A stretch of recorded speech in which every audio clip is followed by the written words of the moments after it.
Welcome to the Six Again podcast, your new destination for all things NRL. Here to bring you everything from team news to best bets are your hosts Adam Hoy and Jared Newton. Let's kick off. Always love starting when there's a laugh. So welcome in, guys. Episode 20 of Six Again podcast. We have a very special guest that we'll introduce in just a moment. So tonight's show, we're going through updates. There's been a couple of new signings, a couple of new injury news coming out. Some discussion about new rules that may be put in for the rest of the season or next season, and then also an update on the Warriors and how they're travelling. A pretty cool little thing they're putting on their jerseys for the rest of this season. We've got the next four teams we're going to look at with the Cowboys, Parramatta, Penrith and Rabbitohs. And then the second half of the show is pretty much dedicated to our special guest. And we'll bring her in now. Her name's Sandy Shipley. If you're looking on Twitter, I'm sure she'll give you her handle and we'll have it in the show's write-up. And she is pretty much a rugby league fan based in the UK from Toronto that we've met online. And she just loves rugby league. So welcome, Sandy. Well, thank you for the invite. Good evening, good morning. So it's what, 9 a.m. where you are on half past? Yeah, 9 a.m. Yeah, 9:30. Yeah. So start of the day for me. She's drinking coffee. We're having our beers as per normal. Yeah. So little bit now. We'll go into a bit more depth later. But how'd you get involved in rugby league? How'd you come across our great game? The first time I ever heard of the Wolfpack was while I was in a meeting. Everyone that kind of knows me knows I'm a huge sports fan. So I was in a meeting doing some auditing and my phone was off, I had text messages and phone calls. And I said to my clients, do you mind if I take this? Because I'm thinking, 9/11, something else has happened wrong. And so, well, I'm never that popular. So I'm like, why is everyone trying to text me? Says, have you heard the news? And I'm thinking, what's going on? Anyway, I rang a friend of mine. She says, have you heard there's going to be a Toronto team in the UK? I'm thinking, what do you mean a Toronto team? Like, it didn't make any sense because it's also a completely different country. And up to this point, I've never really heard of rugby league. I've heard of rugby as a general term, but even though I live in Leeds, it's never really been a sport that has been in my radar as such. So I looked into it and eventually I got to a game because when you've got 3 kids and so on, it's quite difficult to try to, get around it and do stuff for yourself. So eventually I did get to a game. And I got hooked pretty quickly. It was easy to follow. Had no idea what was going on, but I was cheering when I had to cheer and so on. I didn't understand, obviously, the rules, but I had such a blast. And I took an expat with me called Amy. And that was our first game together. And it's been great. Loved it. So that's kind of history of how I kind of started or was made aware of it. So before they made the English Super League, I think they spent 3-4 years coming up through the ranks to make it. So you never heard of them really in Toronto before that. You only heard of them when they made the Super League. No, I heard of them when they first started in 2017. Like when the news came out. So my first game was either towards the end of that. It was sometime in that year. And so then in 2018, I've been going to most of the games, and then I've not really missed any games since then. So it was in the beginning of the Toronto team that I was aware of, not right at the beginning, but it's kind of when I first went to my game, it was within that season. But I did hear of it when the announcement went out, but didn't get a chance to go until maybe a third of the season in. So I have been following them since then. But yeah, it's just been, Super League is just bizarre. Like, I can't believe it's happened. I can, but I can't, if that makes any sense. Yeah. So what we've been doing just over the last week or so is mostly on Twitter. NRL's got its own Twitter handle, all that sort of stuff. So we're going to cover our main news as per normal, but it's been interesting seeing Sandy's comments come up every now and then, especially on stuff like the anti-vaxxers and signings and ref changes and all that sort of stuff. So she's going to be throwing her input in, same as Jared and I usually do. So I guess big news, again, it hasn't been anything massive through the week, but updates. We covered the Titans last week with regards to AJ Brimson. There's been a bit more of a timeline on his return and his back injury. They've actually come out, he's actually come out and said that there was an actual fracture in his spine. Poor bastard. So through the rehab he's been doing, it seems though they've picked up an actual fracture. So there's still no timetable for his return. But you'd be saying, you wouldn't be surprised if he's out for the rest of the season, meaning that Philip Sammy. So be playing fullback for the rest.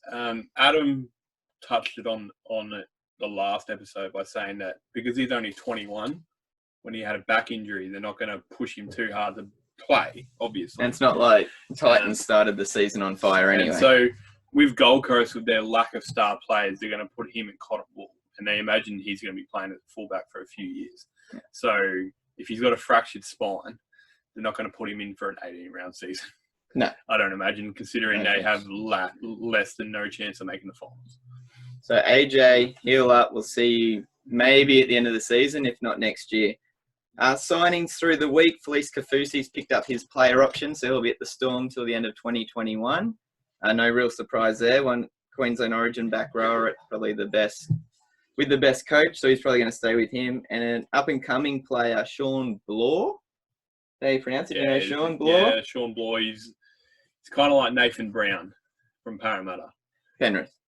Nathan Brown from Parramatta. Oh, Nathan Brown from Parramatta, yeah. Yeah, he's the same kind of mould. He's Sorry. aggressive, in your face, awesome to watch, but probably too much drop ball and a lot of penalties. So he was the SG Cup Ball captain for Penrith, and he's signed for the Tigers for 2 years. So that's pretty much it with regards to signings.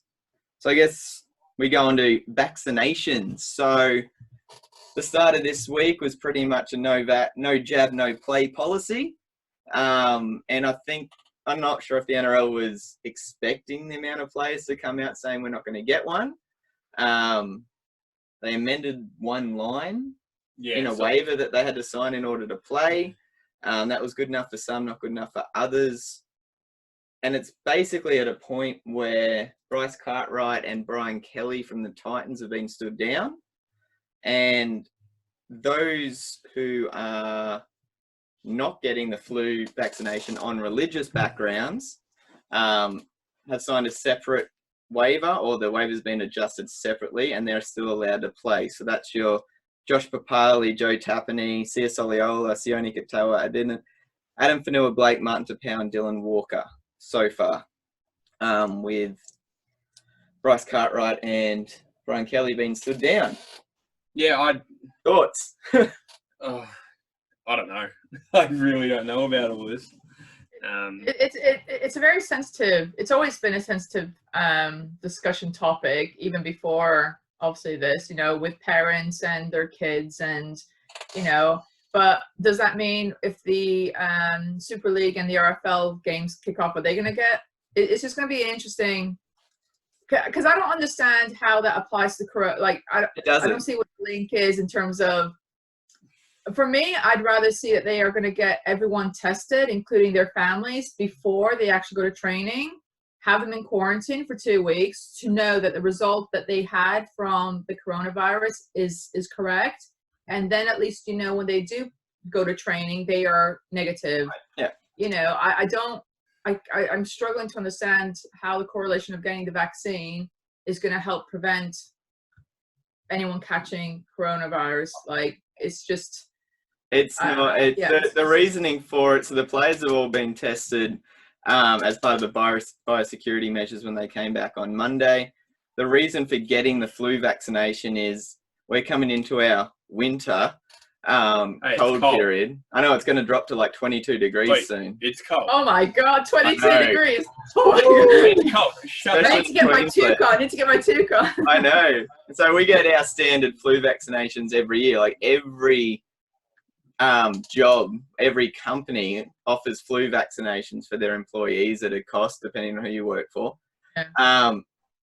The vaccination that they're getting is for your standard flu. And the reason why they want all the players to get them is if they do come down with symptoms from the normal flu, because of what's happened with corona, they're going to show flu-like symptoms, which means they need to be taken out. They need to get tested. You've got that 48-hour period, which shuts that club down while that player gets tested. Yeah. because they've been in contact with all those people. If it is just the standard flu, everything goes on as per normal, but it's that period of time from displaying symptoms to getting tested to getting results, that club's on standstill, and that's what they don't want to happen. They need everything running by like this if they're going to get this up and running. That's the issue.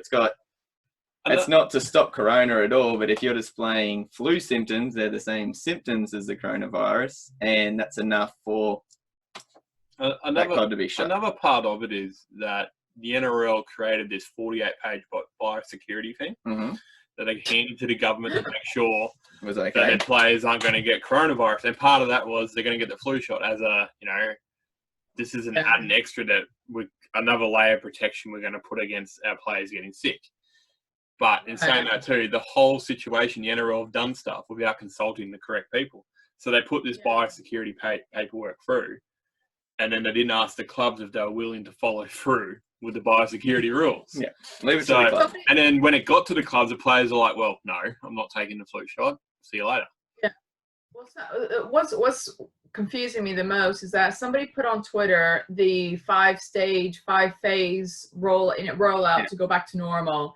And it includes kids going back to school and restaurants kind of being open. Now, how are the NRL going to regulate if the wives and the children are going to go back to school? Like, it's just going to, it's just adding other layers of, the players aren't living with their wives and girlfriends. That's another part they're arguing about. They're completely isolated from their families.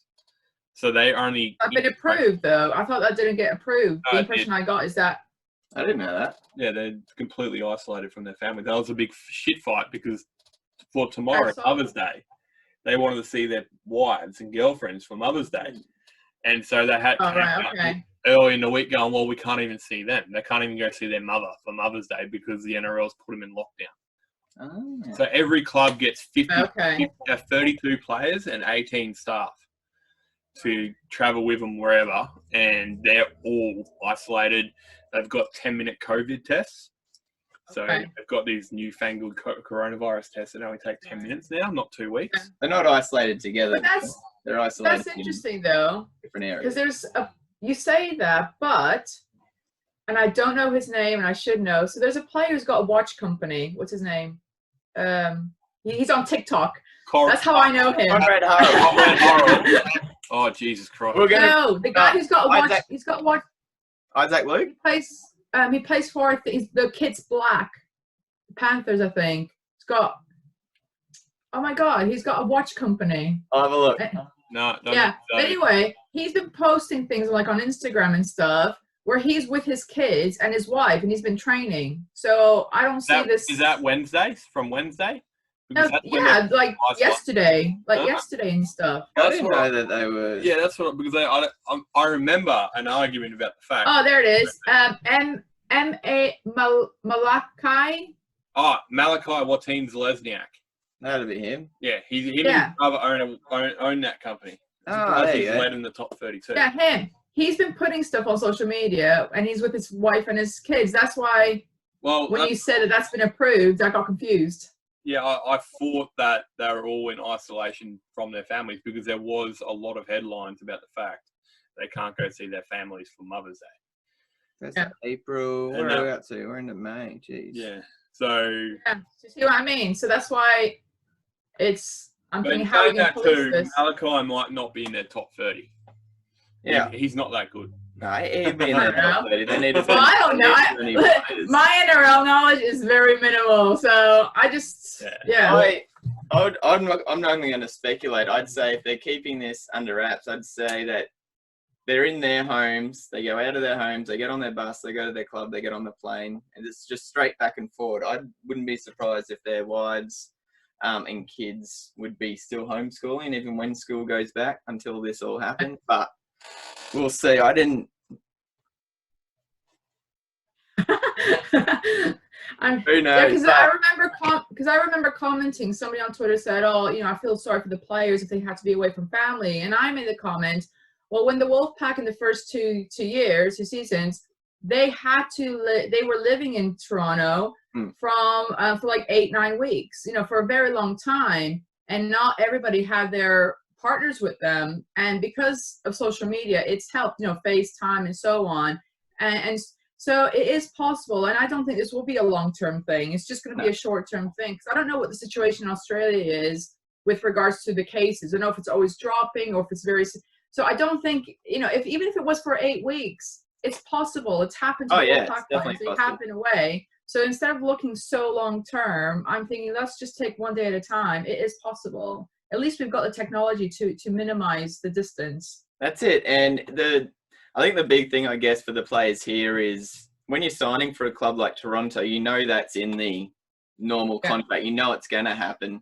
This is like, out of the blue stuff. Australia's been completely on another level compared to Europe and America. Like, we are so safe that there was a point where they're even talking about finishing the English Premier League in Perth they were talking about that last week, because we've had 5 cases. I think WA had 5 cases in the past 2 weeks or something. We've been very minimally impacted compared to the rest of the world, because the government got on top of things really quick. So that's what's allowed the NRL to get on top. But it's interesting that this is. I can get why people are upset about the players being anti-vax, but every other year this isn't a story. It's like daycares and schools, that sort of stuff. You've got specific daycares and schools that don't allow attendees if they're not vaccinated. That's fair, because you've got kids who are high risk, in contact with each other all the time. Adults get a cold, they'll get over it unless they've got underlying conditions. So you don't always get a jab shot anyway. But it's interesting to see whether Nathan Peets get stood down from the Titans, and then when he found out he was going to get stood down, he's like, no, I'll have the shot. I was just saying no because it had hurt in the past. Wait on, here we go. I'm assuming if they're not playing, they don't get paid. Yeah. If they're stood down, they won't get paid. Okay, so this article came out on Thursday. NRL's biosecurity expert has declared that proposed Mother's Day visits too great a risk as the NRL targets a May 28 return date. So it's too great a risk to have. No, that's to go see their mothers. Yeah, so it's too great a risk to have, so they didn't do it. Yeah, well, that's completely different to being isolated from their wives and kids. Well, that's players going to see their mums elsewhere, not within their own house. Let's not discriminate. Let's not discriminate. Let's move on. Yeah. I'm going to get into a bus stop. Okay. Have a drink. Have another drink. Here's Jared driving all the way down to come and see his mum like Angela is. And we're just like, I know, that's what I mean. You're making us look bad. That's why we want to move on. So the New Zealand Warriors, Blake Green's come out and put a video. He was on FaceTime on Fox League saying that how they've acclimatised to Tamworth. Tamworth's, it basically invited the Warriors in. So Warriors were in the New Zealand team. Tamworth was just listed as an international airport before Corona hit. So they were literally the newest international airport. They've said, hey, Warriors, you can come and stay with us. And as a thank you, the New Zealand Warriors are getting the Tamworth postcode, which is 2340, embroidered on their jerseys for the 2020 season, which is pretty cool to say that these guys have been amazing. They'll be our home for however long. We want to make sure they're with us for the whole season. And that's awesome. The Warriors, I found, have always been a club to do that because of them being in New Zealand, surrounded by rugby union. And they've kind of made it a really good family club, and I think that's a really nice touch to see with all this going on. The kind of downside of that, they're going to lose. I was going to say, CEO Cameron George has come out and called on the New Zealand government to help out with funding for their women's team and their junior programs. So the Warriors over the last few years have really built up their junior ranks. And the academy there, because what a lot of NRL clubs would do would poach their good talent, their good young talent, and so would the union sides from around New Zealand. So the Warriors have worked really hard to make sure their talent stays there, and they're one of only a few clubs that have had a women's team for both seasons so far. So they're also privately owned, and they've already lost millions, and they're like, all right, we're at a point where we need help if we're going to keep these juniors and keep the women's team going. we can keep the senior team going. So I'm hoping New Zealand government say something in the next week or so. They've been the safest country pretty much in the world with all this going on, and they're pretty well run. So I'm hoping to see some cash fly by towards the Warriors this week. Why? Because we need the Warriors in the comp. And Why we need the Warriors in the comp? Because we just need the Warriors. There's no reason for Warriors. Or the Warriors, like the Toronto and the Catalan, basically, the outside, the outsiders. Well, pretty much. Yeah. But I don't know. There is a part of the comp as any other expansion team is.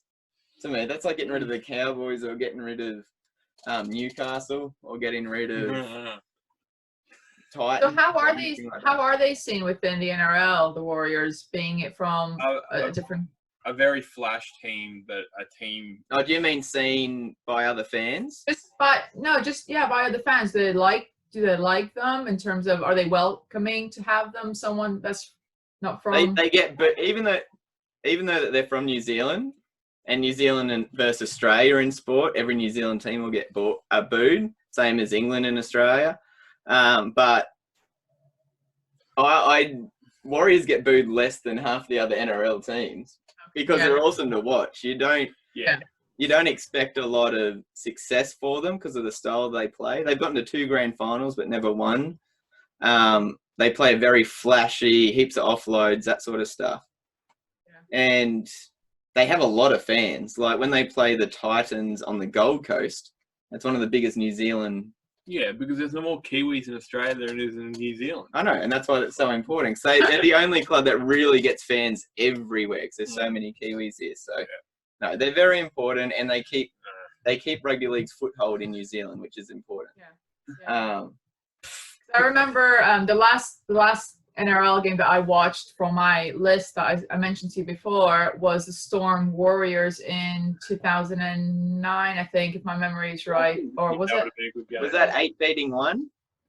Yeah, and it was really close. It was like it was a draw at the end, like 18-18 or something, or 6. And it was raining. I got really excited because it was like the first game I've seen in my list where there was some sort of rain involved, because in England it always rains.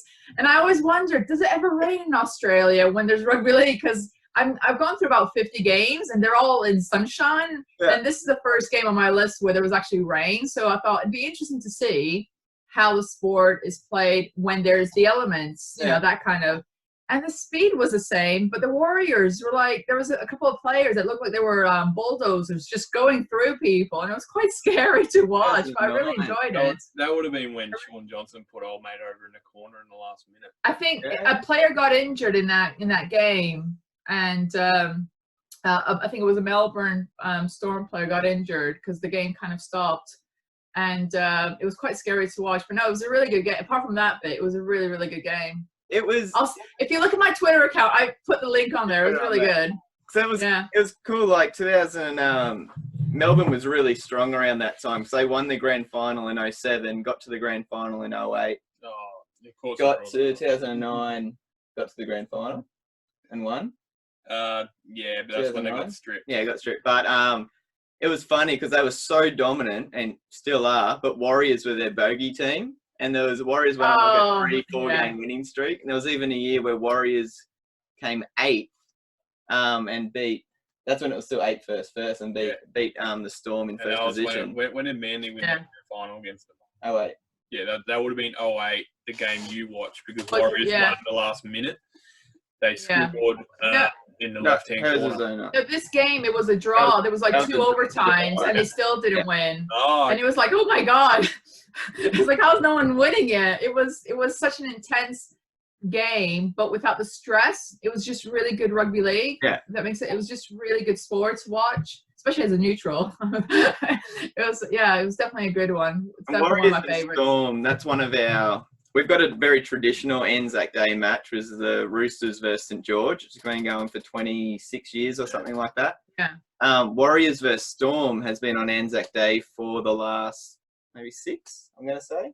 Yeah. 6 years or so. And they do it at night time. And yes, it was at night, yeah. But when the players walk in, it's it's completely pitch black and then they play the last post, and it's turned into a really good. Yeah, it's really good. Really good. Won't happen this year, unfortunately. No, we didn't get to see it this year. So hopefully Warriors get some good news from the government, and well done for supporting Tamworth, and thank you to all the Tamworth town folk for holding the Warriors there, because it means we get our comp. I thought you were going to say Tamworthians. Tamworthans, the Woithans. All right, rule changes that have been proposed. So Project Apollo being the committee that was put together to get the comp back up and running, been throwing around some ideas with regards to player safety, because they're going to have a limited kind of pre-season, during season before they start again. They've been throwing out ideas to try and minimise injuries, like shorter halves or putting the game into quarters, having a greater interchange, that sort of stuff. All of that pretty much has been knocked back by the coaches, saying we don't need it. But one thing that's kind of been thrown out there is going back to a one referee for the rest of the season. Now, Sandy was saying to us today she didn't know the difference because she's watched league the whole time in the NRL. All the games you would have been watching would have had two referees, most likely. I've not noticed that. That means they were doing a good job.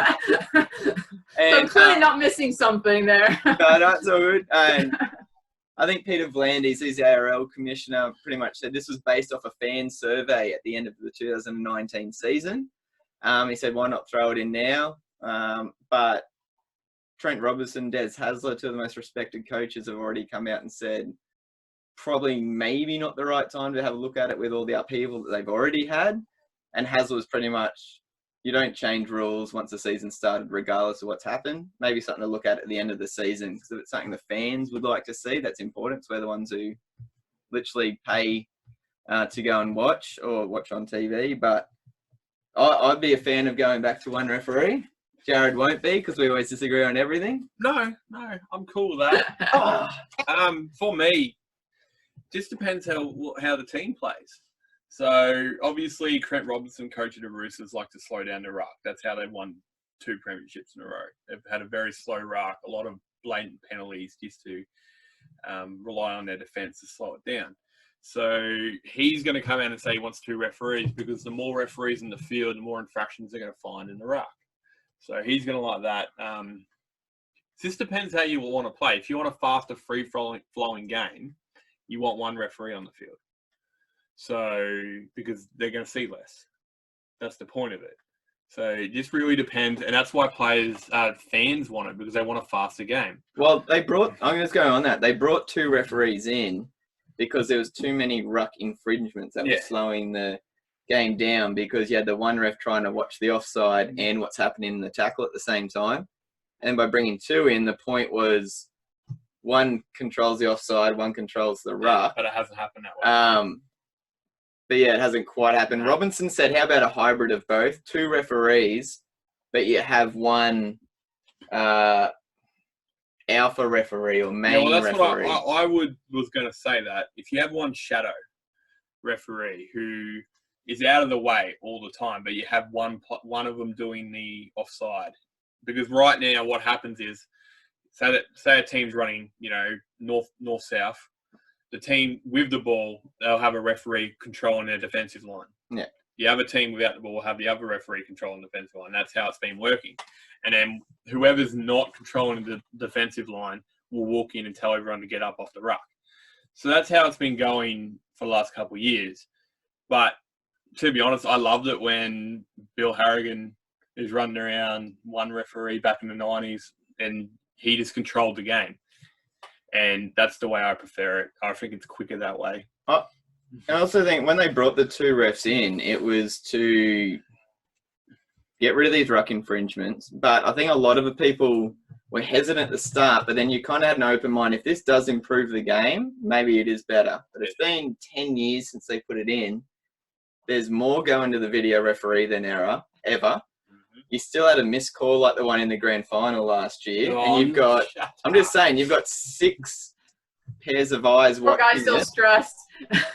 No, it's neither of our teams, but it was a blatant, obvious, like one referee called 6 again, the other one didn't call it. And so Oh my God. one team was playing like they had an extra set. The other team was playing like the play was over. And there was a break. They went up the other end, scored, and they won the grand final, basically. And you had 6 That's referees. not a good way to win the grand final, is it? With controversy. It's And that's the argument. Like, if you've got 2 referees there, 2 touch judges, and 2 people up in the video, you should be making more right calls than ever, missing less, blah, blah, blah. And that hasn't happened. So I think are people Yeah.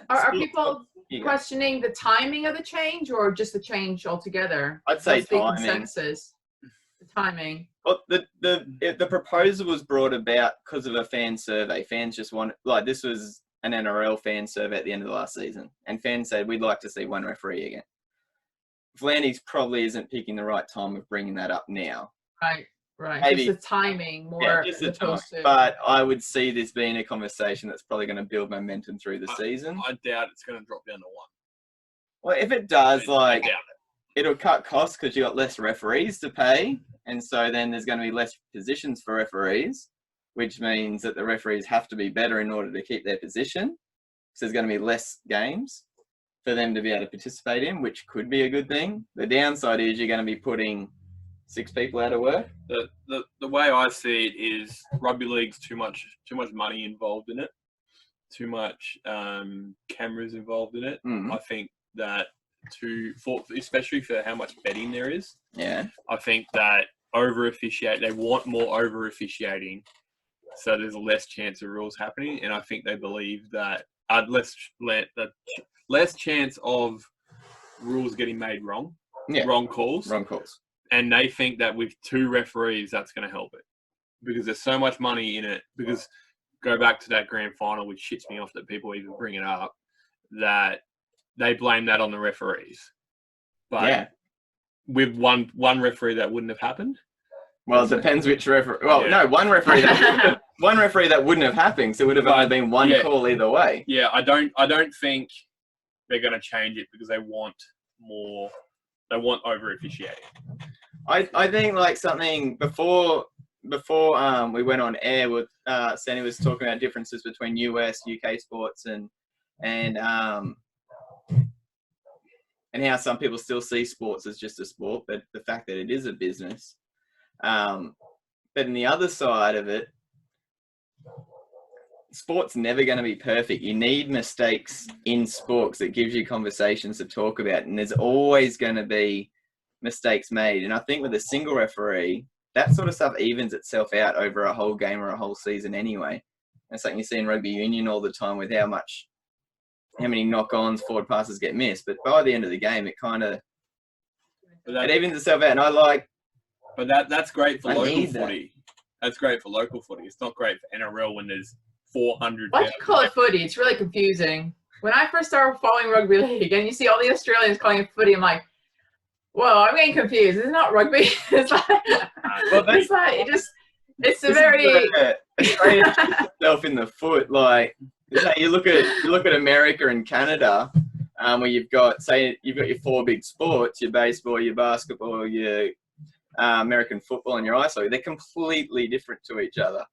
Yeah. So you can kind of say footy there, they're talking about that, whereas in Australia, I can see how it gets confusing. So we've got rugby union, rugby league, AFL, and football. But I remember when I started following the Wolfpack and some of the Australians were doing like some promos or something, and you'd hear footy. I'm like, what are you talking about soccer for? Like, it doesn't matter.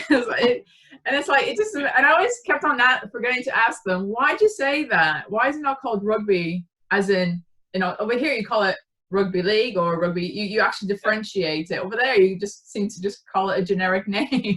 So what do you call football then? Like soccer? Soccer. Call it soccer. Australia, footy is rugby. Oh, okay. No. If you say rugby, that's rugby union. Yeah. If you say footy, that's rugby league, and then AFL and soccer. But it's also different. Call it soccer. Depends on what state you're living in as well. Because if you're living in Victoria, South Australia, or WA, footy is AFL, and then you'd say rugby league and rugby union. Whereas we live in Queensland, where rugby league's dominant. So footy is we're going to the footy on the weekend. That could actually kind of mean union or league, depending on who's playing. But you're not going to say we're going to the footy, meaning soccer. No, it's just not spoken to. So What I'll ask you is if you can draw a map of Australia and just write down what everyone calls it, and then I'll when I go to Australia, I'll know exactly what people are saying. Idiot's guide to sports in Australia, and then I'll know exactly what people are talking about. Let's cross out Northern Territory. They're AFL. They're both AFL, actually, you'd say. What were you talking about? I was talking about run referee. It's not going to. Okay. Not this season anyway. But the other thing that looks like it may happen, and I kind of do like this change because it doesn't affect the on-field play directly. Well, actually, it could depend on when it happens. But, Are you going to annoy me right now? No. Okay. With the spate of HIA testing, the concussion testing, that sort of stuff that's being really brought on the last few years, one rule that they're looking at is you've got your 18th man, which is your emergency backup. If someone gets hurt in the warm-up, they can just come straight in and they're in the squad. What they're looking at is keeping that 18th man on the bench to be able to come into the game if someone's lost for the game due to an injury. Now, to prevent, and this is one that's building traction with the coaches. Now, to prevent coaches from taking advantage of this, if a player is ruled out of the game due to a head injury assessment, a HIA concussion, they're not allowed to play again for 14 days. So you can't wipe someone out with a HIA, get a new fresh player on, and expect the guy that you've taken off to be able to be at training the next day. They're on non-contact for 14 days. Yeah. So when the doctor makes the call, this guy's out and he's had a concussion, he's not to do any contact for 14 days. And that would stop a lot of coaches going, let's get him off, let's get a fresh player on, we can win the game here, knowing that, oh crap, we're not going to have that dude for 2 weeks. We need to be we need to 100% make sure this call's right, as they should be anyway. If it's a game-ending injury elsewhere, like a soft tissue injury, I would say the NRL would pay very close attention to the return date of anyone who's taken off. Because if they're ruled out with a rolled ankle and they're training the next day, I would say the NRL is going to get into them for that. I don't mind it. I think it's cool. So do you think it'll actually get approved? Because I quite like that. At the end of the day, the players, the teams won't do well long term if they are not managing the players' welfare correctly. It's not just a short-term thinking, or let's just win. You have to think long-term, and I personally quite like that. Especially with concussion. There was one game here in the UK where a player would it looked like he was carry on playing, and he didn't look right. And I think sometimes short-term gain is the wrong way to think about it. And we were brought up with that sort of thing. Someone gets knocked out and you're like, yes, that's awesome. I got knocked out twice in one game once. Dallas Johnson in State of Origin, first tackle of the game. Hit a hip and he came back, no way. Came back, played the second half and topped the tackle count for the whole game. Have you ever watched a game from the 80s? Oh. No, not yet. There's 3 games. There's 3 games on my list. They're from the 80s. I can't tell you which one, but there are 3. So, but they're all towards the end. They were last minute additions to my list. So if they're not, watch the 1989 grand final. Well, that's good. 89. 89. It's considered the best grand final ever. But you're going to learn the game by watching the games you're watching now. Oh, and then you're going to watch the 80s and be like, what is going on? There's so much. So much less structure. Back to the HIA. I'm not 100% set on it because I reckon coaches are going to take advantage of it. Yeah. Well, depends who the player who gets knocked out is. If they're already in your starting 17, you're picking them as your starting 17. But if they're not part of your starting 17, you're not going to have them out there in your team to start with. I got a theoretical situation for you. Yeah. Cooper Cronk shattered his shoulder blade and it was considered what he got in a car accident. Imagine he was named 18th man. A player in the grand final got knocked out and they just casually brought Cooper Cronk on. Why would they have him there to start with anyway? So he's fresh for the last 20 minutes to close out the game. Yeah, but It's without Cooper Cronk. He's a closer. yeah, but without Cooper Cronk there, they might not be. No, in the yeah, position I get to it. be I just, ahead with 20 minutes I to just- go. Oh, look at this devil's advocate playing there. I just, like, especially for the injuries that aren't concussions, they'll fuck that Yeah, up. that one. That's the only thing that I'd put in. Yeah. Part of sport is being able to win when you're at a disadvantage. Yeah, I like love some it. of the best games where, oh man, these guys are down to 1 on their bench because they've had 3 injuries. Can they still win? Can they still hold on? Like, that's awesome. I think I'd like this rule, but I'd like it only to be specific for concussions because of what you said, Sandy, with them being, they may not have symptoms for 2 days, but it could be something that shows up 30 years down the track. Whereas if you break your leg, that sucks. But most people will be back in 12 weeks, and your bench is just going to have to deal with that because for most people, if they break their leg, it's not going to be a lifelong injury, whereas a concussion can. So I like the idea of concussion only. I agree with it for concussion only. Yeah. Nothing else. I think that's cool. Some, like I said, some, not just in rugby league, but some of the best sporting events has been when the team's back's against the wall. It's a hard game, biggest rival. They're down to, like in soccer, someone gets red carded. They're down to 10 men. They've got to hold on. All that sort of stuff. Yeah. Have you ever heard really the story about New Zealand hockey's only Olympic gold medal in hockey? Okay, so their hockey gold medal. Gold medal in hockey. Yeah, hockey gold medal they won. I can't remember when it was, but one of their The time that they goalie. won. Yeah, the goalie actually had a shattered shin bone in hockey, and he still played the last 20 minutes, and they won. That's cool. Yeah, that's cool, but that wouldn't happen now, would it? It wouldn't be allowed to happen. Well, the last time I checked, my shin's not on my head, so it's not a HIA. As a hockey player, though. You goalie, you got padding on your fine. Hold on a minute. What about that Zimbosi driver who ended up playing a game? I'm sorry. That must be the best sports story ever. Oh, freaking fabulous. What about Sorry, I think I've done you on that one. I think I trumped you on that one. Right. We actually talked about this, but very quickly in episode 1. I'll let you tell the story. It's quite funny. But isn't it against Toronto? Yeah. Yeah, okay. So you got Carolina with a team. Okay, Yeah, they were playing. Yeah, Carolina were playing Toronto in Toronto, and Toronto's like the center of the universe for ice hockey. And, of course. Of course. And in a pro hockey team, and it's, like I said, it's very much a business. They only carry 2 goalies. Yeah. Because you've got a key goalie and a backup. So your key goalie plays blah blah blah. In that same game, both of their goalies got injured and were wiped out of the game. Now, the rule in a professional sporting league is if both your goalies get injured, you get the reserve goalie. Now, the reserve goalie is allocated by the home team. That's cool. Now, the reserve goalie is set up by Toronto. Was the Zamboni driver for the feeder team, the Marlies. So he cleared the ice for the backup team's games. Now, given he did play goalie, Yeah, I mean, however long ago?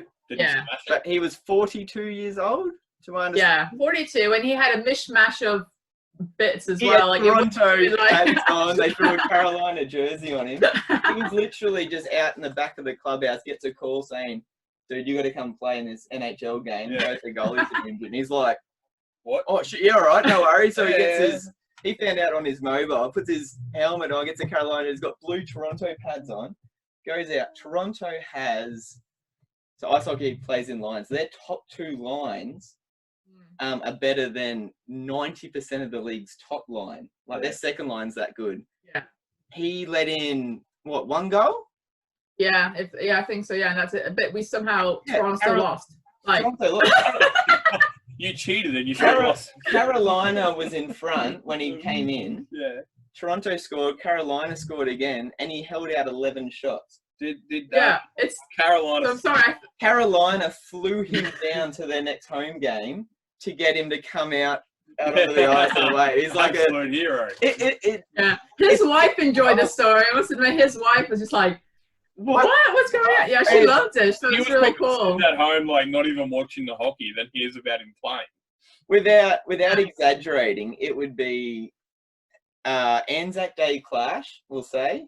Actually, no, it doesn't have to be. Just anyone versing, say, the Roosters, biggest profile, or Broncos. Yeah. It'd literally be someone on their bench getting injured, and they go up to one of the bars and grab a bartender and say, "You've got to play the last 20 minutes as fullback."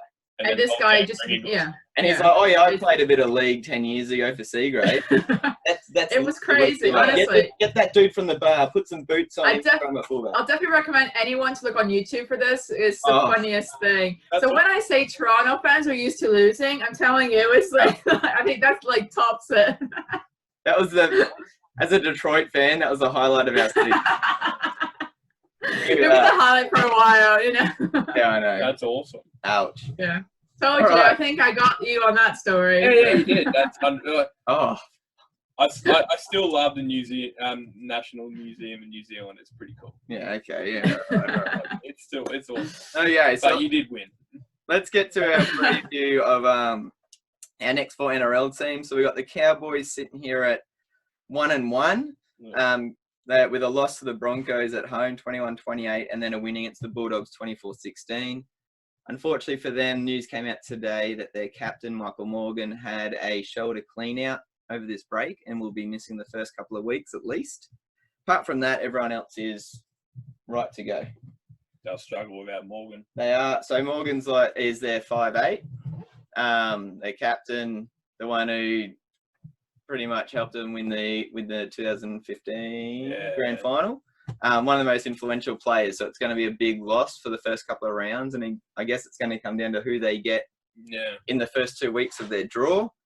They versed the Broncos already, one of the bigger teams. They versed the Bulldogs, so could go either way. It could go either way. You'd be guessing that your Valentine Holmes and your Tamalalo, if he can, stand up even more than he's already doing. Wait, who goes to 6? Because they got Clifford. Clifford comes in. Clifford would come in at 7, and Drinkwater would play 6. Yeah, is what it happened. And then nothing else will probably change. No, nothing else will change. So I've got the Cowboys in my top 8 at the end of the year. I dropped them. And you've dropped them to put the Broncos in. So another one of me being right and Jared being wrong by the end of the season. I'm not confident in that whatsoever. I can't say that, not be able to back that up. So we'll leave that. Parramatta starting 2-0.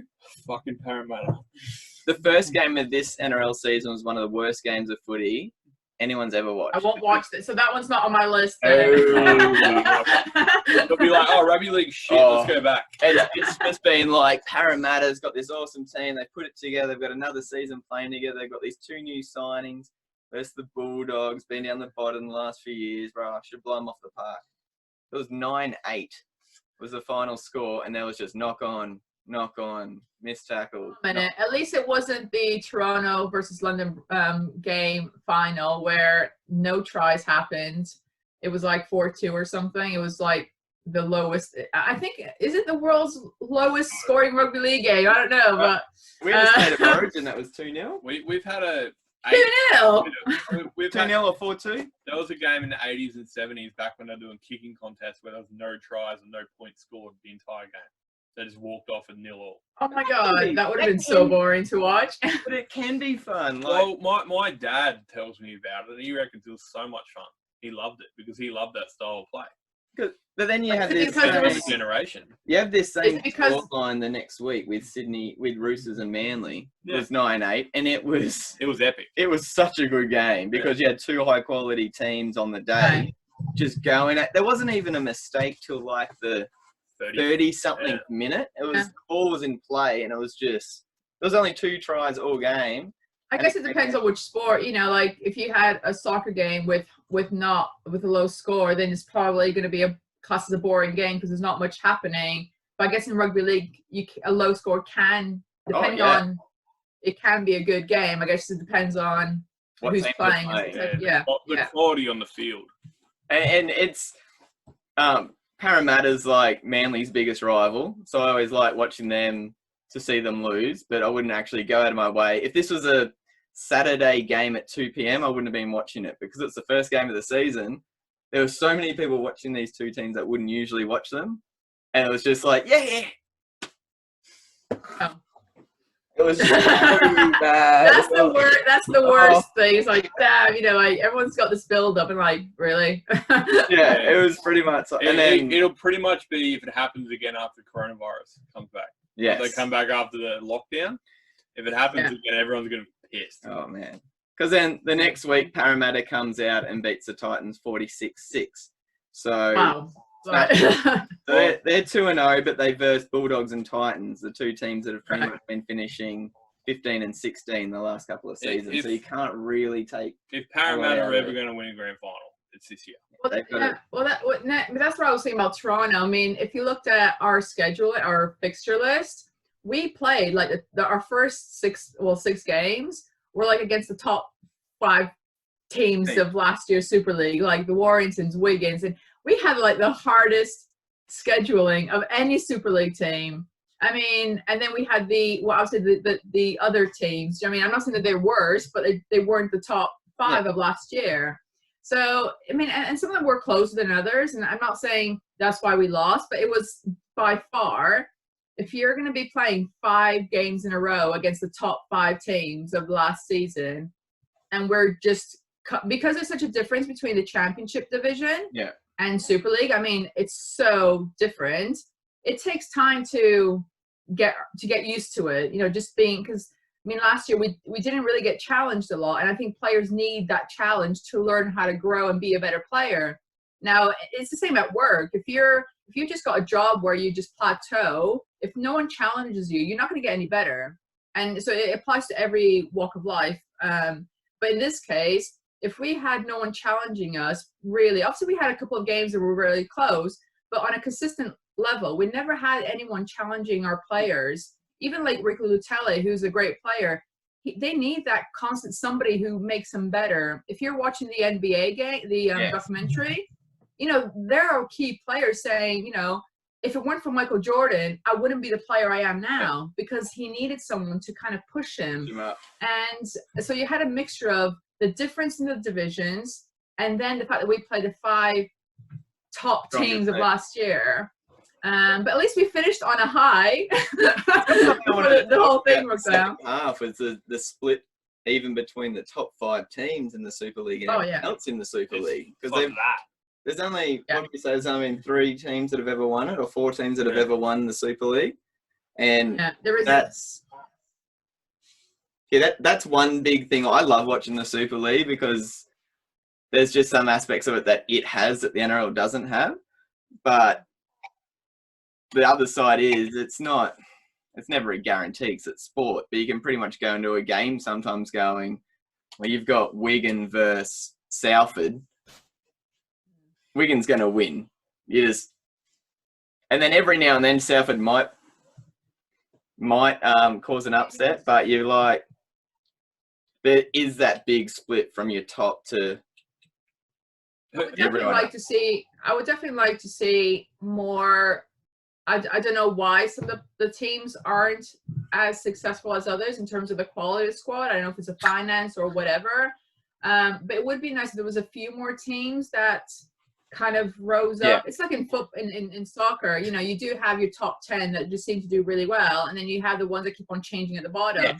I would like a few more of those in Super League, just to kind of even out the competition, because I think last year you had the top 4 way ahead, or something like the top 2 way ahead than the rest of them. It's like 3 different divisions within Super League. You had your top 2, then you had your middle 5, then you had your bottom 5, or whatever. So it was very odd as an outsider learning about the sport how early on it was so split.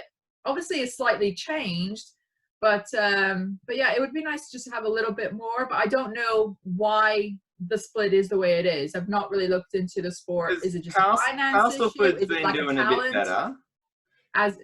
It's a lot to do with England, the development of your players. Right. So a lot of the players aren't as what's the word? Their programs coming through juniors aren't as strict in certain places.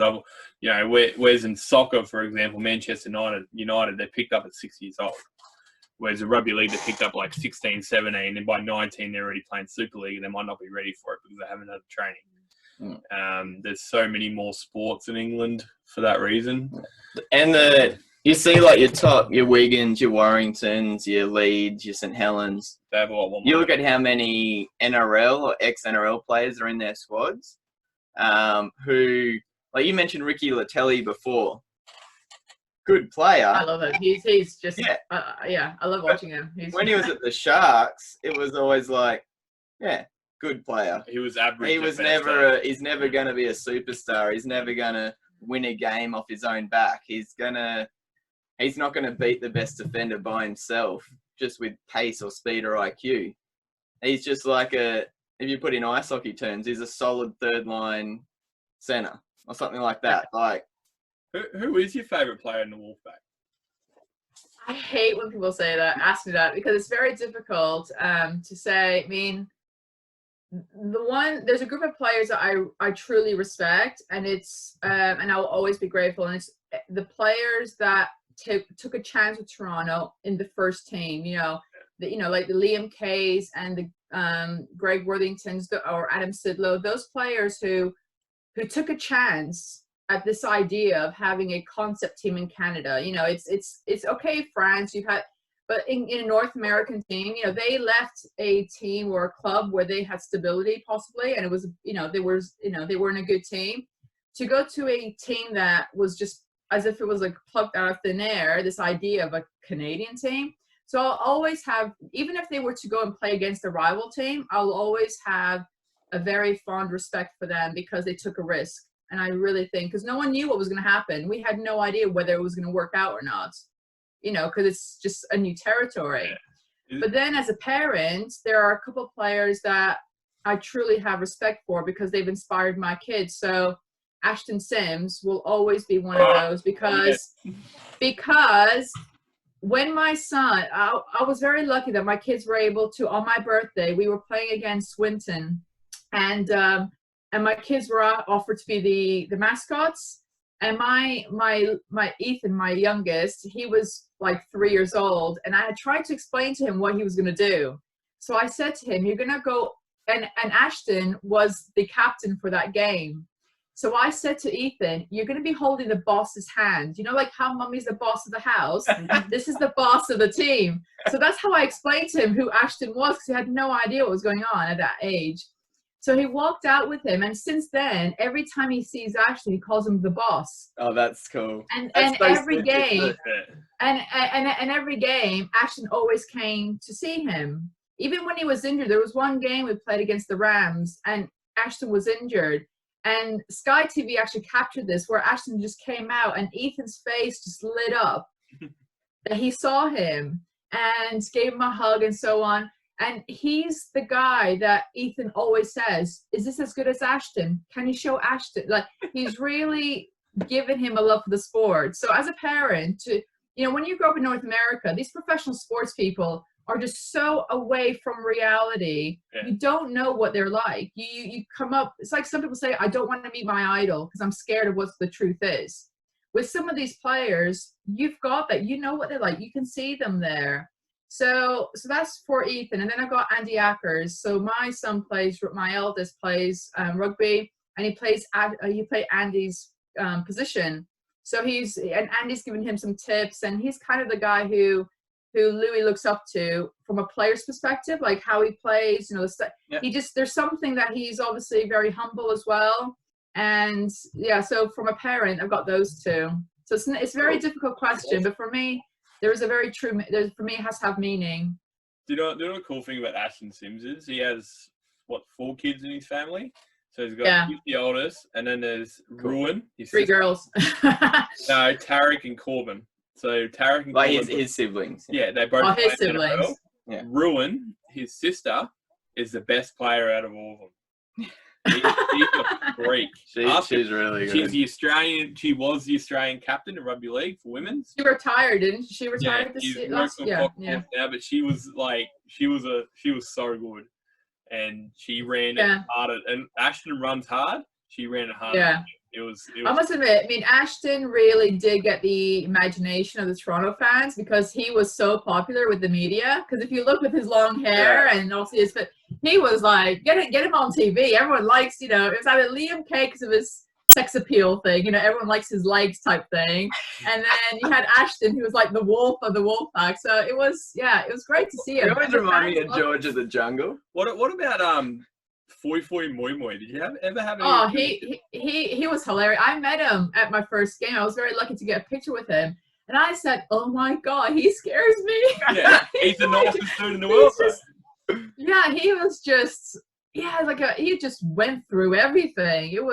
He seemed really nice, and I was very lucky that the team once. I met some of the players at a baseball game while I was in Toronto in 2017. And one of the staff members said, "Oh, come and join us at the training just before you go back to England." So we went, and he spent Blake Wallace was injured, so we spent a lot of time talking to him. And I did struggle to understand sometimes what he was saying, because he was very Australian, going, "Yes, I understood what you said." But then we met all the players, and he was so nice. He was just a gentle giant. Have you seen the videos of him when he was first in Super League, and when he scored tries, he just jumped the fence and run up into the I'll have to watch that. He's just so against what he'd get on the field when he played for Parramatta, and he'd just run it so hard. But he was just, like I said, so quiet, didn't do any media. No, he wasn't allowed to do media. He wasn't allowed to do media. Some of the footy shows even said, "Oh, we got Fui Fui Moi Moi on the show," and they just have his head and then put like those fake mouths in front of him and speak for him. Well, the thing is, Toronto fans loved it because it's like there's an actual person with that name. Like they just thought, is that like a character name or?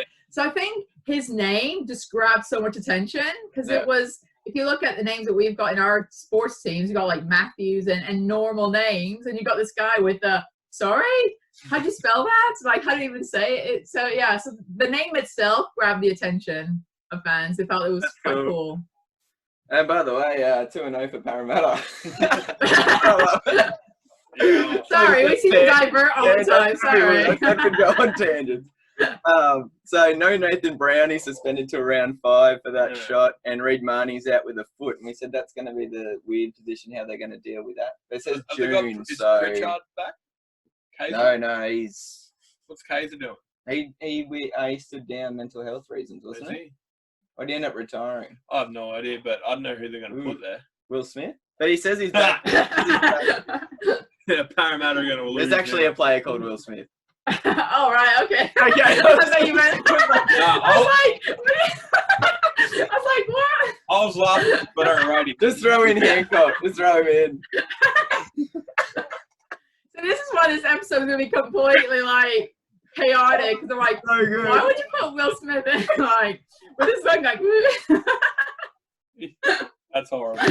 Your listeners are going to go, what the hell? Does she actually know about anything about rugby league? What's going on? There would be players there'll be people in Australia who watch NRL who won't know Will Smith. He's kind of like in and out of the team. He's just that utility sort of player. But he's not off. This is like Reid Marnie's the hooker. So like Cameron Smith, what other players may you? Jake Friend, like the dummy half passer. So he's pretty much he's really important. I haven't seen them play a game without him in a while, but it says he's back in June. All right, Penrith 2-0, beat the Roosters in round 1, which we saw a bit of an upset. Roosters had come back from the World Club Challenge, and they didn't look as good as they could. But Penrith did play really well, so you can't take much off them. And then that awesome game, round 2, 32-28 over the Dragons, and that game was just like... Yeah, but they didn't play well. Yeah, so no Jack Hetherington suspended to round 4, otherwise it shows Kurt Capewell could make his debut for them, which is one of the best off-season pickups. Dylan Edwards is meant to be back as well, so they should be full strength minus Jack Hetherington. Yeah, but put Capewell in there, it'd probably be stronger. Yeah, I reckon you got who you got in the back row? You got Kickow, Yeo, and Capewell. Fisher Harris. Yeah, so they're fine. Yeah, they'll be all right. So they've started 2-0, which is good. They had a lot of media attention last year and expectations that they fell short of. Well, they fell short of media expectations. I'm sure they fell short of their club expectations as well, missing the finals. they've given themselves the best chance. Like I said, 2-0. They've already versed one of the top teams in the Roosters at least once. Still waiting to see what the Dragons are going to put out. So it's hard to get a read on Penrith, but 2-0 is a better start than 70% of the comp. Leading into the last 18 games, having already that 4 points is going to be a massive advantage. Yeah. So they've already got them in the bank. And like we said last week when we did the maths on it, if you started the season 2-0 like Penrith and Parramatta, you only have to win 50% of your games from here on out to pretty much tie up 8th position, so the bottom finals position. So if they go anything above that, they should be pretty sweet. The last team of this week are the Rabbitohs, and they had a pretty tough start to the season. They versed the Sharks in round 1 and won that one 22-18, and then lost to the Broncos 22-18. So medium scoring game, tight game against two teams around the same sort of level. Most people have got the Rabbitohs, the Sharks, and the Broncos pretty much between your, what do you say, fourth to eighth, somewhere in there. Yeah, they're in the mid range. They're in that mid range. Most people still have them a bit short of the Roosters. They're a safety player. They're a safety Yeah, team. safety They kind of just, yeah. They're a dark horse. They've got big name players in your Latrell Mitchell, your Damien Cook, your Adam Reynolds, and then you've got a bunch of decent players in the middle as well. Your Jaden Sewers, your gay guys when he's on his day, that sort of stuff. Cody Walker when he's on. Cam Murray's getting up towards the elite in his position. So same with the Broncos, same with the Sharks. So they're all very solid teams. So they've come out 1-1. Sharks, Rabbitohs, Broncos, I reckon if they played each other twice, so 6 games, they'd all probably come out 2-2, something like that. So they've set themselves up. The only injury they've got is Patrick Margot, which is June, July, and he wasn't there for the first 2 rounds anyway with his pec injury. Bennett's come out and said he's going to stick with Latrell Mitchell at fullback. Most people watching the game outside of the Rabbitohs think he should probably have gone back to centre. No, a lot of the people supporting Rabbitohs said he should want him to go back centre. He did go back in the centre in the last game. Yeah. There's that much reported on that boy that you never know what's going to happen. And throughout his whole career at the Roosters, he's either off or on. He can win you a game or he can just not even rock up in the game. So it just depends on his attitude. I don't know you saw this in the UK because it was one of the things you posted about when you were saying, all right, I'm getting onto the NRL. I want to learn about it. Season's coming up. And then these guys came out. Latrell was one of the ones involved in that Tari break of isolation sort of thing. And you're even cranky about it over there going, I want this season to start. And that's pretty much like we've all been thinking. I just think, they're desperate to play because they want to get paid. Like, whether you're a top player or where you're a medium player in a team, you want to get paid. Well, they're getting paid anyway. They weren't getting paid. They are. They are. But if the season stops, if the government says, you know what, because you can't control your own players, I'm just pulling, I just think who's gonna win? No one. So, and the thing is, I always say the people in the war, they were asked to stay at home. That was hard. Being asked to stay at home to watch Netflix and maybe to get a suntan, have a beer. I think that's like the easiest lockdown request I could ever ask for. You know what I mean? I just don't. Yeah, and then to put it on social media is like, I'm speechless. Come on. I mean. Well, that was Addo Carr's third breach, and then he got done for speeding the week after that. And you're like, anyway. Yeah, well. Yeah, it was very much. It's not the worst request to be asked to do is stay at home in this day and age. And then it gave the media, journalists, the hard-working ones, heaps to write about because, of course, they were sitting outside Rabbitoh's first training back, and it might have been the only time all training session that Latrell Mitchell was bent over and breathing heavy. Photos got taken. Look at Latrell Mitchell behind all of his teammates. And you're like, dude, every play is going to be like that at some point first. Who cares? Yeah. Who cares? It's a stitch up. And that's pretty much where we're at. So next episode, we'll look at St. George, Warriors, West Tigers, and Roosters. And then that'll be pretty much a week and a half before the first game. So hopefully by Wednesday, if not this episode next week, we'll know what the draw is going to look like, etc., etc. So this last part of the show basically is we're just going to get Sandy's opinion, viewpoint, throw some questions at her with regards to Toronto Wolfpack, what the Super League's like, interest outside of league, all that sort of stuff, and see what she's got coming up and what her plans for the rugby league season are, and pretty much wherever else it takes us, because we've been on so many tangents already. So, and you can see, there's so many odd roads, you just lose track of what we're talking about. It's like the start of Odd Road now. Sonny Bill, how much do you love him?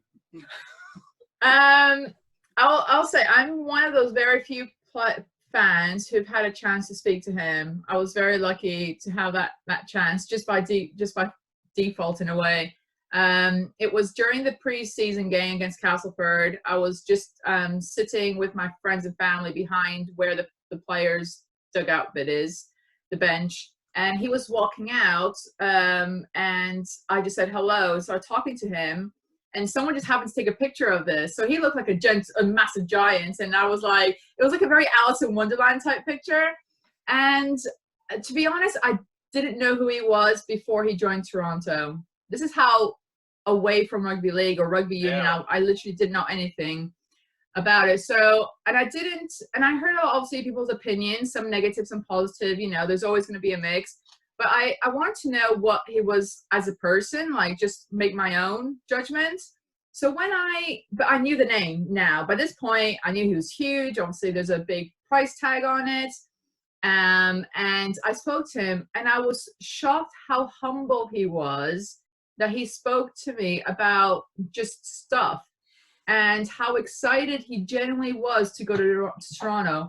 It was just, you could sense it in his voice. He truly believes in what Toronto are trying to achieve in North America. And I could sense that. So I feel very lucky that I was able to have a very short but very nice conversation. So I really like him because of the conversation we've had, not about the style of play or anything, but by the persona that he's come out, that he is. So I do like him. I think he was the right thing to do. I know everyone thinks it's a wrong decision, but from a marketing point of view, we needed a name like that for it to grab even more attention in North America, because that's what North Americans are used to. They're used to the big names, the Michael Jordans. They're like, we needed something like that. We had the Beckhams with LA Galaxy. It's those, they love the celebrity name attachment to sports. And we needed that for Toronto to then expand rugby league within the sport. So, because that's just culturally what they like. Which has divided a lot of people is you've brought it up earlier with regards to The Last Dance and Michael Jordan about branding a team player as an individual, more like a tennis player, more like thing. And he's done that since he pretty much came in with his agent. And I think that's rubbed a lot of people, because Australia's not used to that either with regards to, if you're in a team, it's very odd for one player in the team to be their individual brand. You can have your best player, which our teams have, but we don't have Cameron Smith or Thurston or Andrew Johns.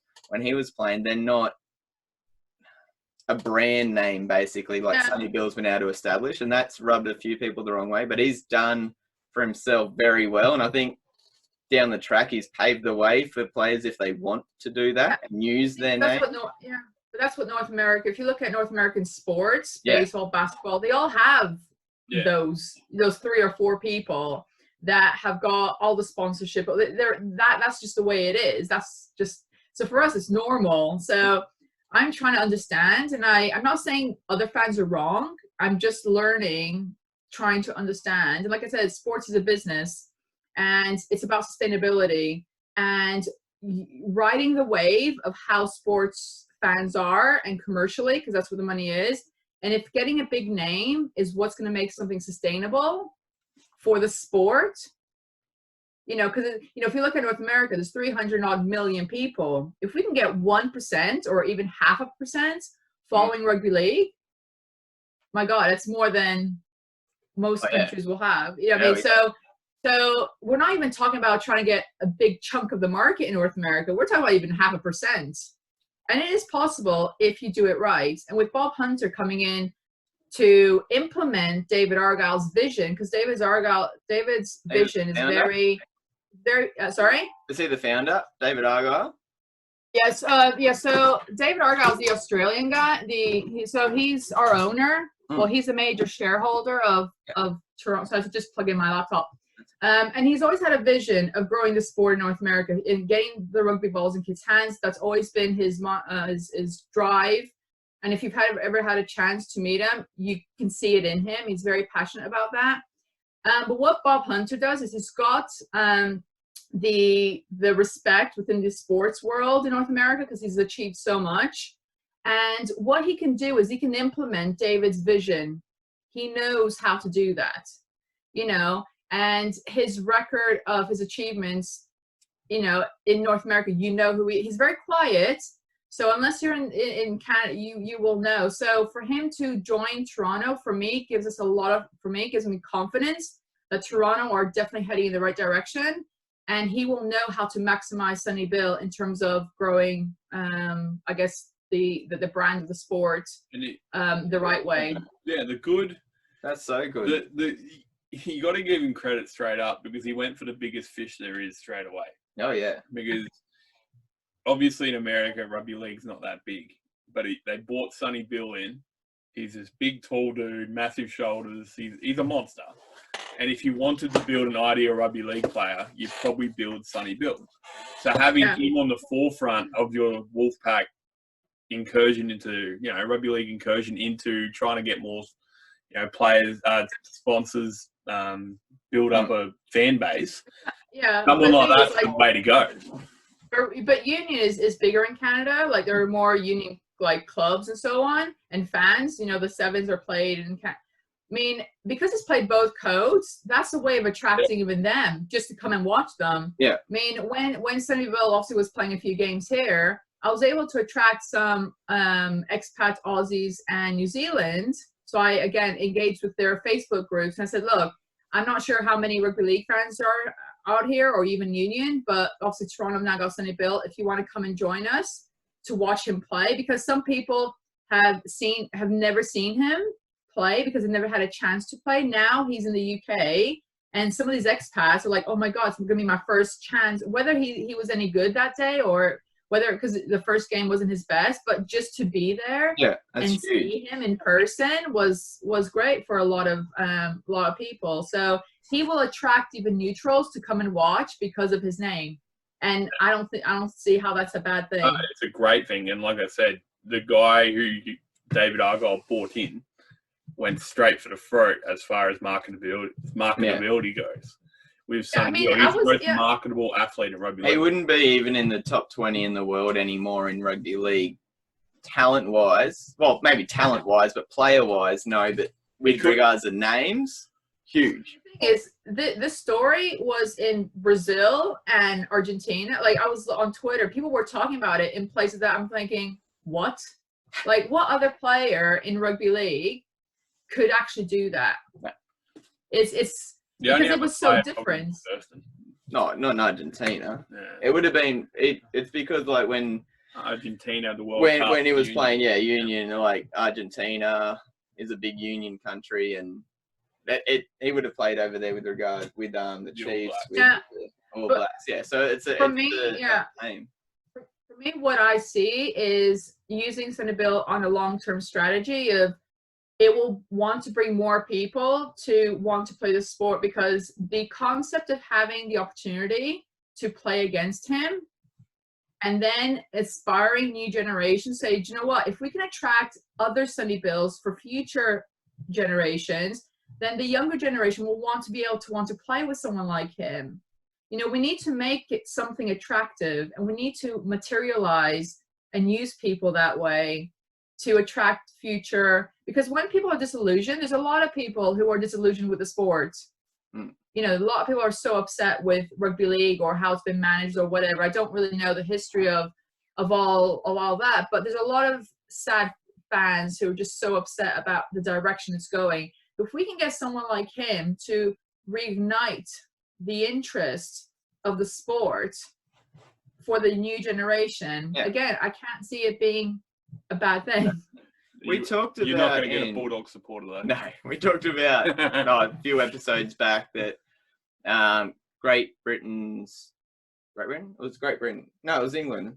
The government put up 31 million to help out the Super League and grassroots and all that. So we haven't heard where that money's actually going. It did pop up over here that funding was available. Have you heard? Was it big news over there, or? Yeah, so they've been given, I think, £16 million, and 31 million Aussie dollars. That's how bad yeah. it is.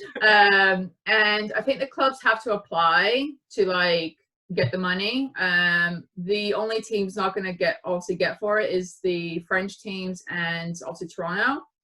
But I think there's some sort of application process, and I think what they're trying to do is because we're hosting it next year, they needed to ensure that there was some sort of support for the sport. It is a loan, so that they will have to give it back to the government.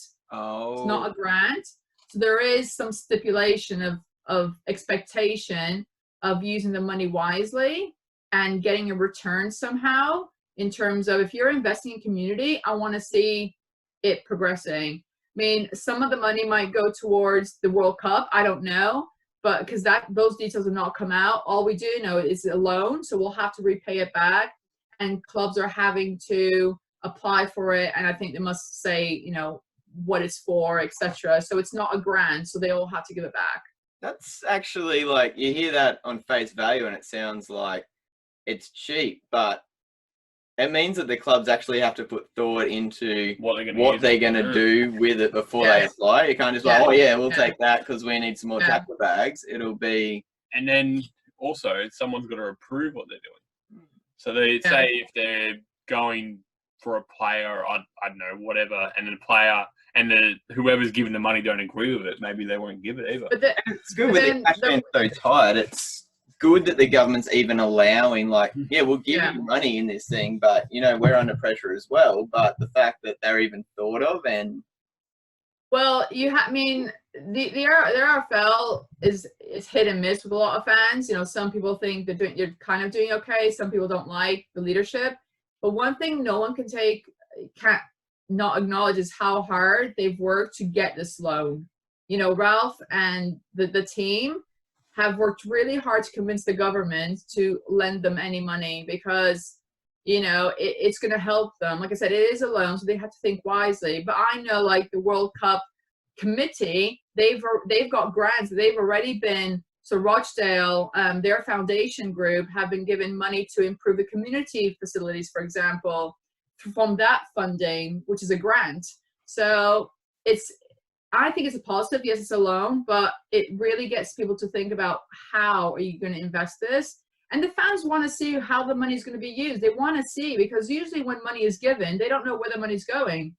Yeah. So for example, Toronto didn't get the £1 million prize that normally is given, because we're Canadian, and it was part of the deal or something. So each team got £180,000 extra than they normally would. The fans don't have a clue where that money is gone. They can't see any difference to the team, maybe. So transparency is an issue, because people think, well, you're going to be given this money, but where's it going to? How can I see as a fan that's being used wisely? And therefore, negativity sometimes. Yeah. I'm sure it happens in all sports, but I think rugby league fans are very vocal. And I'm sure it's a minority that maybe think that, but my perception of what I see on Twitter is that there's a lot of doubt, a lot of dubious asking, I don't believe, that kind of thing. And I try not to get involved, but it is something that I've picked up over the past few months, is that there's a lot of doubt. Well, our CEO, the NRL CEO, stood down 2 weeks ago now. Yeah. And one of the things that came out was the NRL was spending $500,000 a day over the last... A lot of money is not accounted for, and over the last... freaking out. Throughout the last 4 years, and we're all sitting here, once that came out, we're fans going, we're watching games on TV in an 80,000 seat stadium that has 12,000 seats sold. It's the most horrible thing to see. And we're like, where the hell's that money going? Yeah. That's a lot of money. They're very NRL's very top heavy in the staff they've got in NRL headquarters, and they're paying them a lot of money. So something you mentioned earlier on with regards to ownership, we haven't done any research really into the Super League clubs, and you've mentioned Toronto. Are most of the clubs over there, are they privately owned, or are they a mixture of privately owned clubs and say league run clubs or anything like that? I think most are league run. I don't think there's anyone that owns the club apart from Toronto. Maybe there might be another one that is. The consensus I've got is, because I think we're seen as a franchise team because of how we are run, the fact that we are privately owned. Obviously, there is a group of investors for Toronto, but David is the main one, so he ends up being the face of it. I think we're probably the only one. Maybe there is one more. I know, like in the championship, there are a couple, but the pockets are not as big. Yeah. Okay. You know, I think some fans' issues with Toronto is that our pockets are bigger. You know, people like to twist what, you know, we don't break the rules. If the rules were the same for every division, which is a 2 million cap, then if we can, I'm sure if your team was given the opportunity to have an investor come in and say, look, you can spend up, you would do it as well. Oh, hell yeah. You know, so we've not, you know, in terms of investment, we invest what we feel, well, what we know we can, and we're not exempt to any rules of salary cap. You know, Sonny Bill, yes, he costs that, but he's a marquee player, so so I think a lot of people always like to use an excuse as to why not to like Toronto. But all I can say is there's been a lot of change in perception of the team. Now, when fans go to Toronto and they actually see the atmosphere, they meet the fans, they actually come out with a better and more positive mindset about what Toronto brings to the sports. We've no one in the club or any fan has ever said we are the saviors of rugby league, but we do believe that we will bring something new to it. We will bring a positive aspect to it because of I mean, Toronto is one of the sports capitals of the world. You know, there's 7 professional sports teams that represent the city of Toronto. Not many cities in the world can say that, you know, and they're all, you know, they all make money. So there's enough fans in the city, and because rugby league is at the same kind of time as baseball, but in baseball there's so many more games. You know, the Wolfpack get 10 to 12 games at home. You know, the Blue Jays will be a lot more. So you can, and they're both affordable. What Toronto brings is affordability. The prices for the tickets are affordable. You know, Raptors and the Maple Leafs, you have to like remortgage your house, or to try to get one is hard because the season tickets for like the Maple Leafs, there's a 25-year waiting list. Jesus.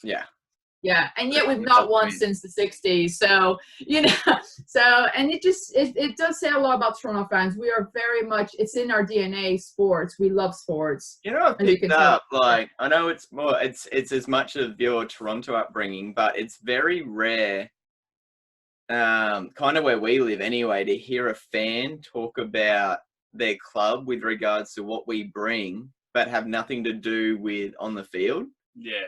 Like, when we talk about our clubs, like, what's Manly bring, what's Newcastle bring, like, I can say that my team's going to bring we're going to play till the 80th minute. We're going to bring solid, hard defense, and we're going to bring a professional attitude. But Newcastle going to bring Kalen Ponga. Yeah, with regards to me saying what's Manly going to bring as a club, I'm going to say we're going to bring a whole lot of inboard fighting and the fact that we don't own our field and that we'll never make a profit. But it's not, we don't talk about our clubs with that sense of pride, belonging, ownership. That's a really a foreign concept to Australian sport. I wouldn't say that, because there's definitely people like that with their clubs that have that attachment, that feeling, but it's still very foreign to us. Yeah, they're known as the diehards, not just your day-to-day. Yeah, for me, I'm not a sports fan that is that my drive for the team is based on statistics. You ask me, who scored the most tries for Toronto, I wouldn't have a clue. It's stats and things like that mean nothing to me. If you tell me who's played the most minutes, I wouldn't have a clue. Who's played their 50th game, I wouldn't have a clue. That is not what drives me to love the sport or the team. It's a collective of variation things, you know. Toronto, for example, at the time of this recording, today they're going to announce this really big launch of something in the UK, which I'm really excited about. I can't say it, but it's really, it's something that means a lot to me. They've done a lot in the city, so they've got this charity foundation thing in Toronto, so they're trying to get into school. There's so much that's going on that what is there not to be proud of? You know, we have gone through the rules. We've earned our right in Super League. You know, we weren't given a place there, and people are working hard behind the scenes. We've got a very small team behind the scenes trying to do the right thing, you know. And when you have an ownership like David and others and Bob, and really trying to do something good for the sport, honestly, what isn't there to be proud of? That's so cool. That's way, That's so cool. Because the way you're saying about that you don't like it through statistics, that's like the complete opposite of me. So I love it. I love a bit of both. I'm in American sports a lot more than Jared here, and one of the things I do love is, especially with Detroit and their history. Like when the reason I started supporting them was only because they wore red and they were very attacking, very similar to Arsenal, who I support in the Premier League. And that's why I got under. Right, we really need to have this discussion of the. I know. But I'm a Liverpool fan. It's like the two opposites. The thing that it's funny though, like just from watching the team and then learning about the history and then the owners and what they bring as people, that travels down through the management into the team, into the fans. And it's funny, they're on the other side of the world, but I feel as I have more of a sense of what their club stands for and what they're pushing for and their idealisms maybe, than a lot of the clubs in Australia. Which is, and I think that's one of the things that a private ownership does bring, because the owner sets that tone and sets what that club's about. Like that also depends on the owner too. It depends on the owner. It definitely does. Like the Boston Bruins through this whole thing. The Boston Bruins has one of the most, has one of the richest owners in ice hockey. Yet they were one of the last teams to pay their employees, and their players had to set up a GoFundMe to be able to pay their own employees, and that came from the owner. And it definitely is. It's on that. But if you've got an owner like Toronto or like some of the other teams that sees the value in what a sporting franchise can do, it's so powerful. The thing is, I know that there are other Davids out there, and if we're able to use this opportunity at the moment to, especially when other sports aren't being played, if we can use because one thing I've been told by a lot of fans is we're always a little brother to every other sport. We're always the last one on the list to anyone watch. Now, the NRL, I feel, have got a very key role at the moment. They might be the only sport, apart from the Bundesliga, who are starting, and you know, if you're not into that anyway, so you know, sports fans want to just watch sports. You know, sports fans, like people watching darts, they just want live sports. You know what I mean? So for me personally, I think the NRL have got a very, very important role to play in trying to expand the awareness of rugby league. Yep. And if they have to play it right, see, I don't know what the TV rights or all that, I don't know anything about that. But if there's a way for us to stream the games, even if it's once a week, where people don't have to put money into it, whether it's on Facebook, like Toronto Wolfpack fans had some games on Facebook, like, or even the Blue Jays and the hockey. The Blue Jays have had free games on Facebook last season, like 2 or 3 times, to get new people. Because when you're new to a sport, you don't want to put money in right away because you don't know if you're going to like it. So for me, if the NRL can play their cards right, we can start growing a new interest of people. And I think we can't blame anybody for not growing the fan base because there's no other sports. You know, if we can't attract new people when you're the only sport being played, what's the hopes for when everyone else is playing? It's so true, but it's not going to happen. yeah, like I Unfortunately, mean, like in North America. No, I'm not saying in Australia, but in North America, for example. You know what I mean? I'm not just talking about Australian fan base. I'm talking about global fan base. You know, like in Australia, even if you don't have like pay TV or cable, you get 3 games a week out of the 8 on free to air. So 3 out of the 8 are free to air. Pay gets all 8. unfortunately, If you want to stream it, internet wise, if you want to stream it internet wise, you've got to be a customer of a certain telecommunication company to get it for free. Right. Otherwise, you have to pay for it. shame, because I just thought it'd be a good opportunity to kind of show the game to new markets. You know. It definitely would be. We haven't heard anything with regards to whether they're going to broadcast it internationally, but maybe once our TV rights have been settled, they may announce something like that. But with the history of the NRL, It's a shame because like a lot of Toronto fans were like, apart from this season, previously, so last season Toronto paid to have games televised in the UK, so they paid like 25 grand per game. But before that, they were being televised on CBC, which is a free TV channel. So people grow a love for sports if it's on TV. You know, and then they'll go to the game because they've liked it so much on TV. They want to go, you know, and watch it live, and you kind of attract people that way. You know, you won't say to a new fan, "Here's a ticket, costs $50. Go and watch a game." Like $50. You know how long it took me to get that $50? And it's not only 50, it's the beer, it's the food. It can easily be like $100. So to try to convince somebody new to try out a new sport, it's quite an ask. Where at least if it's on TV like once a week or something, you can, you know, they'll want to watch that because it's free live sports. You know, they might not understand it, but that's a great thing about rugby league. You don't have to understand. And I'm one of those people that I still don't understand many of the rules, but it doesn't stop me from enjoying the game. That's all right. I've got to duck up because my little bub's screaming her head off. But Jared's going to be able to do, huh? It's Atticus. Oh, it's Atticus. Sorry. For an hour. You finish off. yeah. So unfortunately, rugby league aren't that big on that. They're very commercial, unfortunately, which is really disappointing for that reason because, like you said, they have a chance to do it and break out the rugby league. But yeah, that's a really good podcast. Thank you for coming on that. I know it takes a bit. Thanks for the invite. Yeah, cheers for that. And guys, we'll sign off there, Sandy, and we'll talk again. Hopefully you can come on later in the series. Thank you. I'd love to. Thank you. Thanks a lot.